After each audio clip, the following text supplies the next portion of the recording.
യുവാവായിരിക്കുമ്പോൾ തന്നെ ദൈവത്തിൻ്റെ വിളി കേട്ട് വലിയ സ്വപ്നങ്ങൾ കണ്ട് 16-ാം നൂറ്റാണ്ടിൻ്റെ ആരംഭത്തിൽ അന്ന് നിഗൂഢമായ ചൈന സാമ്രാജ്യത്തിലേക്ക് ഇറങ്ങിത്തിരിച്ച ഒരു ഇറ്റാലിയൻ ജെസ്വിറ്റ് വൈദികനാണ് മത്തയോ റിച്ചി. യാങ്ടോങ്ങിൽ തൻ്റെ ആദ്യ പടികൾ വെച്ചപ്പോൾ ഒരു വൈദികൻ്റെ വസ്ത്രത്തിൽ നിന്നൊഴിഞ്ഞ് ചൈനീസ് വസ്ത്രങ്ങൾ ധരിച്ചു.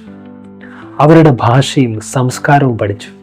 തൻ്റെ ജ്ഞാനവും പ്രഭാഷണങ്ങളും ശാസ്ത്രീയ രചനകളും കൊണ്ട് ചൈനീസ് പണ്ഡിതന്മാരുടെ ഹൃദയങ്ങളെ കീഴടക്കി. റിച്ചിയുടെ അറിവ് അവർക്ക് ഒരു അത്ഭുതമായിരുന്നു. ആദ്യമായി ചൈനയുടെ പുരാതന ലോക ഭൂപടം സൃഷ്ടിച്ചു.